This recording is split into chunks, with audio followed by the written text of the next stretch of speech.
Record. All right. So a lot of people ask me about management exchange, and what does it mean? Why is it so good?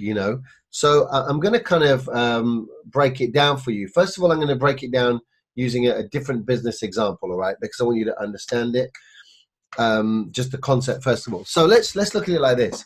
So imagine you've got a restaurant owner, and what he does, he takes on like a head chef, and the head chef decides to get a few waitresses, a kitchen porter, a bunch of other people in the staff, right? Lots of staff.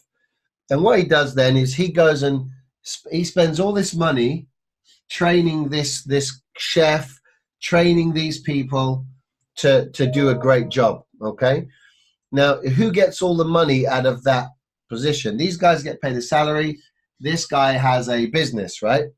So then what happens is one day the chef, after he's trained up, he's been invested in for a few years, he's trained up, he knows what he's doing. He says, do you know what? Why should this guy get all the money? I mean, I could have my own restaurant.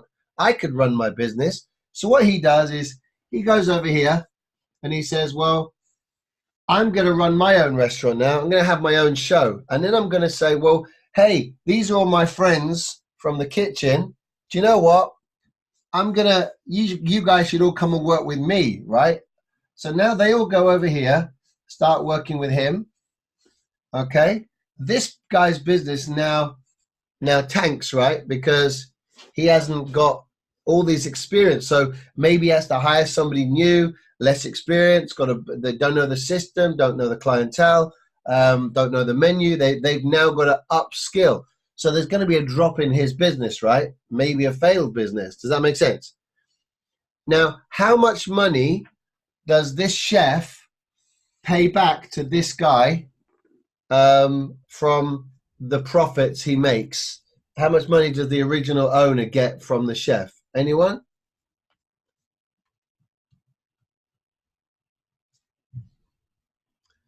I see, David. You put a what's it called? What's it called? What are they called? Parenthesis. Parenthesis. Yeah, it's not called that, is it? But that you put that, and I know you meant zero. He gets zero. Now Luke's already thinking ahead, but this guy, he's left. He's doing his own thing now. That's history for him, right? He has nothing. But so is that really fair on this restaurant owner? Because he's actually gone and shared all this knowledge. He's coached these people. He's invested time, effort, money in them. They all leave him. He gets nothing. It's not really fair, is it? So that's how life works, right? So how incentivized is this guy here to make sure these people know every part of the business?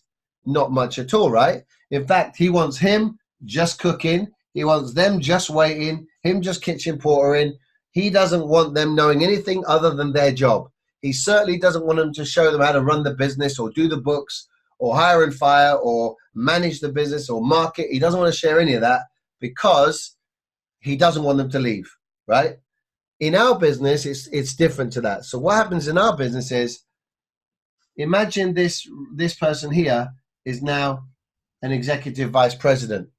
The executive vice president wants to show the group leader everything they know, wants to help all the team leaders and the reps and so on. They want to share everything with them so that what happens is they're going to help this group leader go over here and become an EVP.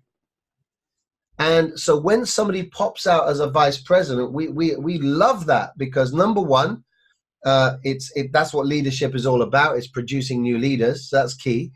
Number two, now we've got autonomous, independent people that can get on and go build bigger because there's only so much you can do on your own. But also, this person will always pay back 7.5% of what their team makes comes back. Now you might say, yeah, but you were getting 30% before because we override them 30% here. Yes, we are, but we've got to do a lot of work with that because we're supervising. Now they're taking care of it. They're running their thing. They're building independently. It's like a franchise, we're setting up another outlet. There's another outlet and it just runs itself and we get money from it. Okay. Now the price that this person pays, okay, to become a vice president, because remember, we're losing our strongest person typically, all right? So the price they pay, and you only pay this one time, is they say, thank you for giving me a 30% pay rise, because remember, they now go from 70 up to 100% contract, which means now they override their whole team by a minimum of 30%, okay? Because that's the minimum override for a vice president. And bear in mind, they might have only been overriding a senior team leader at 10%. So it's just tripled their override. But the price they pay to go out is they leave a leg behind, okay? And the vice president that's promoting them gets to choose that leg. In fact, normally it's a discussion, and we agree what we call an acceptable management exchange. And it's the EVP's way of saying, thank you to the EVP for all your support in getting me here. Thank you for all the help, the coaching, the training, development. I'm going to leave a leg behind to say thank you, so I don't take the whole team with me. And you still have a team, right? But I'm going out on my own now. Now, the great thing about that is you pay that price once when you become a vice president, but then every time you produce a vice president, you get a leg left behind as well, okay? And what that does is it produces like this, okay? So for example, so this is me, okay? So I promote this lady called Fan Che, right? Fan Che leaves a leg for me, a guy called Mark Robles. Mark Robles becomes a vice president, okay? And basically he leaves a guy called Julius, okay? So now I've gone deep in vice presidents, and what's interesting is this. You see, this is all one leg, right? But every time, but because I was helping Fan, helping Mark, helping Julius, what happens is this. When you build depth in that leg like that, and you keep popping out vice presidents, it's kind of like this. So now, instead of being just deep in vice presidents, I've now gone wide in vice presidents, right? Because each one of those vice presidents is another direct vice president to me. Does that make sense? So there you go. Jeff always explains that really, really well. So if you ever get a chance to go into a management exchange class with Jeff, he's got loads more people to put in his example than I have. But does that make sense? Anyone got any questions on that? I want to be sure that you get this. And if you don't, you know, it's fine. I mean, you'll hear it again, I'm sure. But I just thought it'd be quite good to explain it. Management exchange is something that incentivizes a vice president to help you become a vice president. That's what it does. Imagine we didn't do it that way. We'd be like the restaurant owner that says, no, I just want to keep you there. I want to keep you down so I can keep overriding your business. Whereas this way, what we're doing is saying, let me help you get to where I am, because then you can go out as a vice president. You're running your own show. I'm still making money. And you're going to leave somebody good behind that I can hopefully take to vice president as well, right? So hopefully that makes sense.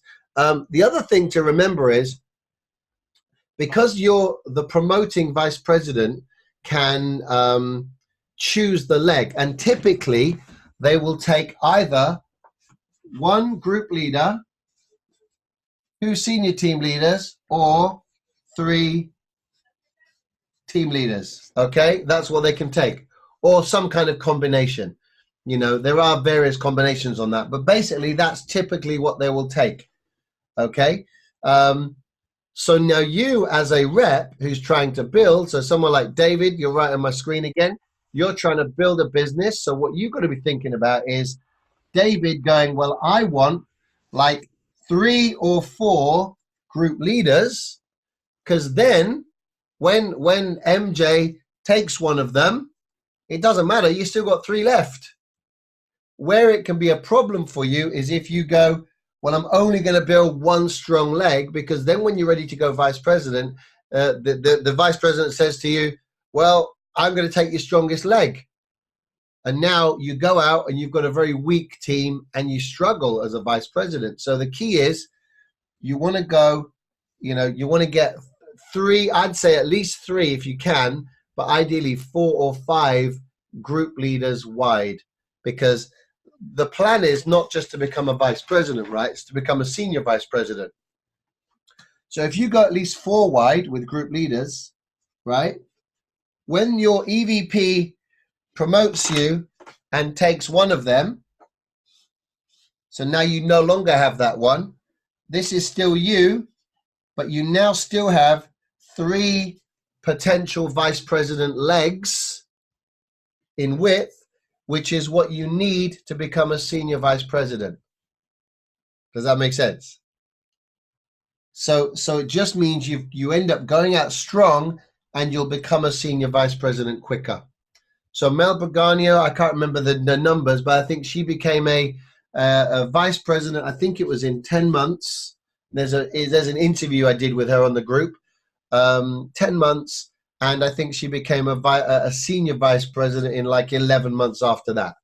So within 2 years, she'd gone from rep to senior vice president.